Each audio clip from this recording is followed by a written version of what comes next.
Hi guys, thanks again for joining me on my YouTube channel. I am Joy Cheriel Brown. I'm the owner of Third Person Omniscient Productions, and I'm the author of The Secret of Life Through Screenwriting, how to use the law of attraction to structure your screenplay, create characters, and find meaning in your script. Now, you guys, I'm gonna have to keep my glasses on today because I have some notes that I need to read, but I can see like part of the glare from the ring light in my glasses, so I hope it's not too disturbing. But I want to talk about the show Reservation Dogs today. And they had their season finale a couple weeks ago. They have already been renewed for a second season, which is really exciting. And I just want to talk about season one. So I don't usually do videos where I recap a whole season. I did do that with Love Victor season 2 because I actually just watched it all together. But the way that Reservation Dogs was released through Hulu, a new episode was released every Monday. So I did actually watch it week by week by week, but I decided to do a video for everything collectively. First of all, let me say that I did love the show. It was a great show. It did take me like an episode or two to really get into it, but once I got into it, it's heartwarming, it's funny, it's charming, it just ticks all the boxes. And it has a really high rating on IMDb as well. Now, Reservation Dogs is a groundbreaking show. It is the first show ever to have all Indigenous people as the writers and directors for the show. And actually, Indigenous people are involved in this show at every level of production, which is amazing. All of the stars, the majority of the stars are Native American Indigenous people. And the show is the first full-time scripted show to be filmed completely in Oklahoma. So that's exciting as well. Now let's dig into it. So one of the overarching arcs of the season is the loss of a young man on the reservation named Daniel. And we see in the opening episode, in the premiere pilot episode, his four remaining friends, their names are Alora, Bear, Willie Jack, and Cheese. They steal a truck full of chips, and they do this so that they can sell off the parts for money because they're saving up to go to California. And in the pilot episode, we know that Daniel is gone. We know that Daniel has died. We just don't know how he died. And I had a pretty good idea in the pilot how he had died, but they don't reveal it till like many, many episodes later. So the overarching arc is the death of Daniel and the friends and their family and the community grieving and moving on from that. And also the overarching, one of the overarching storylines is this chip truck that got stolen because they have one cop on the reservation. His name is Big, and he's not like Barney Fife, but he's very warm-hearted and very kind, and usually he'll let you go if he catches you doing something. And even though the show is called Reservation Dogs because that's the name of the kids' gang, it's not a violent gang. They're not like that kind of gang. They're more of a gang like the what were they called on the Our Town, the Our Gang? They're more like the gang on the Little Rascals, except for the Little Rascals didn't really steal things, I don't think. Yeah, but they steal things to support their move to California, but they are not violent in any way. So actually, if they did get caught, I have a feeling Big would let them go. But so that's the pilot episode. The second episode is deals with the kids going to a clinic because Bear got into a fight with the rival gang. And they're not really that dangerous either. Like a few times they like get up in each other's faces. They do in the second episode beat up Bear. They kind of jump him, yeah. But you don't ever feel like he's gonna die or anything. And so he goes to the clinic and his friends go with him and they sell meat pies outside the clinic because like they're hustling. Like every episode, they just trying to make money. But then when the second episode happens and the rival kids beat him up, and like the new girl, Jackie, is from somewhere else. She's like moves to the area. And they beat up Bear, they have to go to the clinic. So one of the things I like about this show, one of the things I like about the show is that they deal with Native American issues. They deal with issues that are on the reservation, but they do it in a way that you don't really know it's like definitely an issue unless you know something about Native American culture, unless you've read about Native American reservations. So you see at the clinic that like they have literally like one doctor, it seems like, and he is overworked, he's stressed, and he's trying to see all these patients. But it's comical. Like he tells the girl, Alora has like all these stomach pains. And he's like, how do you have all these stomach pains? And she's like, well, I do eat like a lot of these chips. And those are the chips that they stole from, because they asked the guy when they turned in the truck if they could keep the chips. So Alora was eating like something like 14 bags of chips a day.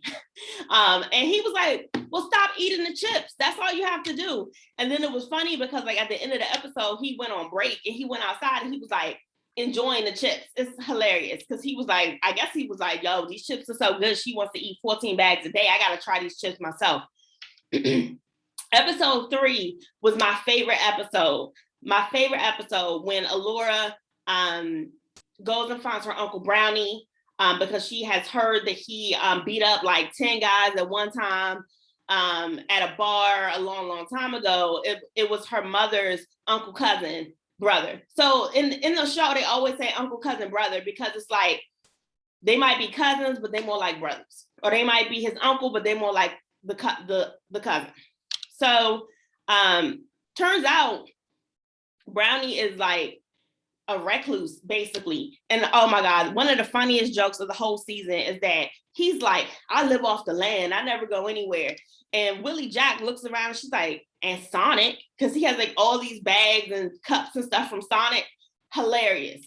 And you know, they come to him because they're like, teach us how to fight, because we don't know how to fight. We got to fight this rival gang. And so the whole episode is about getting him to kind of like come out of his shell, stop being a recluse.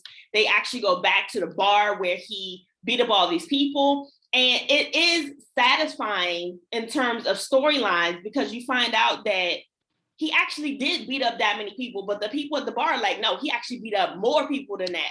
But the thing about it is that he became a recluse because he was so ashamed about it. He was so ashamed of his behavior. And obviously at the time he had his drinking problem. So I like the way they dealt with the issue, but it's in a way that's like not dealing with the issue. It's just life, you know. It was funny. It was hilarious. Then in episode 4, another good episode, you know, Bear is being raised by a single mom, and they're having like a diabetes awareness event. And first of all, hilarious because Bear's father is a rapper. And he's supposedly like a little he's kind of well known as a Native American rapper. So they're kind of comparing him to like, oh, like he's a Native American Jay-Z. But like, dude, like he does not seem successful at all. Like he seems broke. Like he don't have no money. He lives in a small like apartment and stuff. Like, yeah. So they have an event and like his father has this rap song about fry bread because that's one of the things they like to eat. One of the things they like to eat on this show that comes up a lot are the meat pies, the catfish, meat pies, catfish.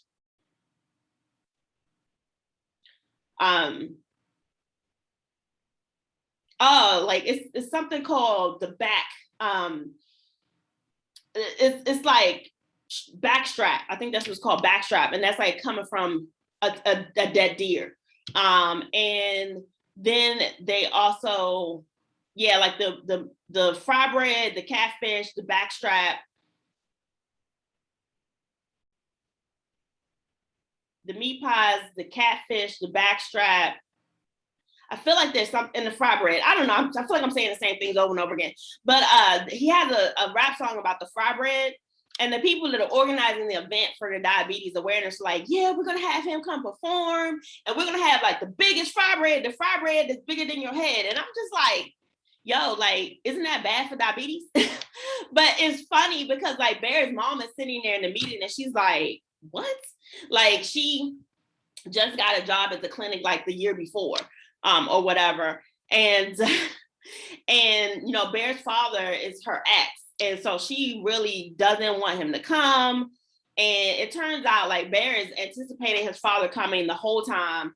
And this is really when some of the money that they had saved up to go to California, Bear kind of wastes his portion of the money on buying like this medallion, this homemade like Native American beaded medallion for his dad, because he thinks he's going to see his dad for the first time in years.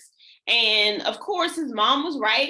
His mom was right. His dad kind of like didn't show up and disappointed him. And like literally he skipped the event. He didn't even show up to the event because he claims he missed the plane.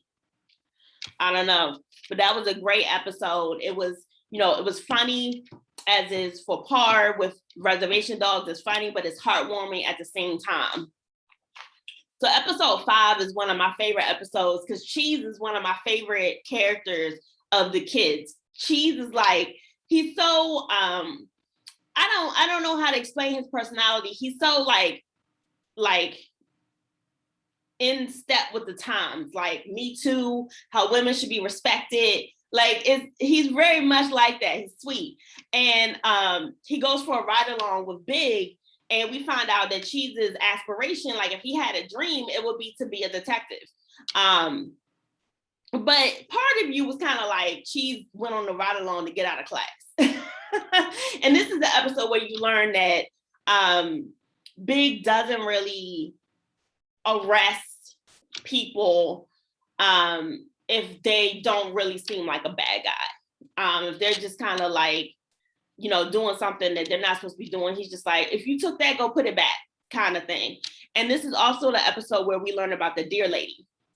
And it was funny because like they were showing her feet throughout the episode and they look like deer hooves, but I thought they were shoes. I thought they were like some fancy kind of shoes that she was wearing. But apparently it could be, and this is the thing I don't know. I don't know if it's like some type of Native American legend that Big just kind of interwove with his past childhood experience and kind of put them together. But they do stuff like that on this show all the time, which is like what makes it so much of a gem. And then episode 6, so with episode 5, they kind of focused on Cheese. Bear, Alora, and Willie Jack were not in that episode. So now in episode 6, we have Willie Jack going hunting with her father, and we find out that Daniel was her cousin. Daniel was actually her kin, her related cousin.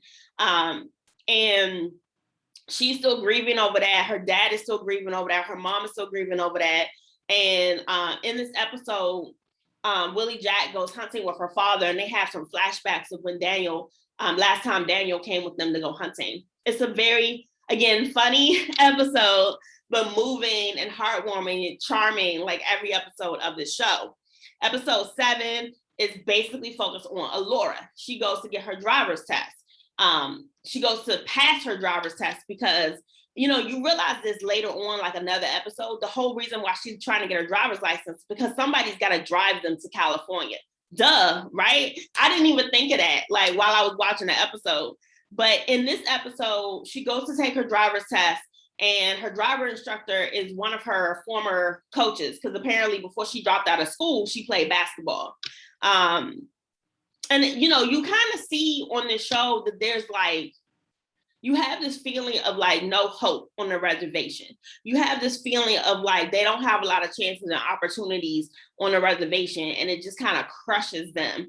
And that is the American government's fault. Simple as that. So Alora goes to take her driver's test, and we find out in this episode how her mom died. And again, we kind of slightly touch on the issue of alcoholism, because she died in a drunk driving accident. And I love how we deal with those important issues that are faced on the reservations, but it's not beat over your head. If you don't really know a lot about Native American culture or reservation life, you don't even necessarily know that it's an issue, because they don't like throw it in your face and they don't beat over the head. They don't beat you over the head with it. And then in episode 8, that's the last episode of the season. A tornado comes to town, and Uncle Brownie's like, yo, I know how to do this medicine magic to get rid of the tornado. And honestly, by the end of the episode, it seems to have worked. It seems to have worked. And the whole time they're planning to go to California, they're planning to leave the reservation behind. And But the whole time I left out that Jackie from the rival gang has been trying to court Allura to come over to their gang. And in this episode, Allura and Jackie have a conversation, and we learn by the end of the episode that, you know, and Allura and Bear have a fight, like they have an argument. And so, because, you know, Allura feels like Bear is not pulling his weight, he's wasting their money on gifts for his deadbeat dad, like all this stuff. And so Allura talks to Jackie, and in the last scene of the episode, Allura goes to pick up Jackie in the car, and they leave town. And what it looks like, because Bear is like outside his house waiting to go. And by this point, Willie, Jack, and Cheese have decided they're not going to go to California. When Willie Jack spent that day with her father, she realized how much she has left to learn from her parents. And she also realizes that time is short, so she doesn't have a lot of time with them. So she wanted to stay on the reservation and be with her parents for as long as possible. She's also changed his mind and decided to stay on the reservation. So Bear is like outside waiting in front of his house for Allura to pick him up. And what it looks like, we're not going to find out till season 2, but what it looks like is that she leaves his behind. Like she just takes Jackie and they go to California. So I'm interested to see where they're going to go with season 2. Are we going to see Allura in California? Is something going to happen? Allura's going to come back? Like, I'm just interested to see what they do with season 2. But it's a great show. Check it out. There's another show that I heard about called Rutherford Falls, I think. And that's also like a Native American show, but instead they use a white character to kind of like bring you into the story, which is annoying as heck to me that they do that, because as we can see with Reservation Dogs, it's unnecessary. You don't need a white character to bring people into the story. People are people, humans are humans. We all have the same wishes, desires, and wants. So check it out, Reservation Dogs, and it is on, it's FX on Hulu. Sorry, FX on Hulu. So all you have to do is check it out on Hulu. You can stream all 8 episodes now. Thanks so much. Thank you for joining me.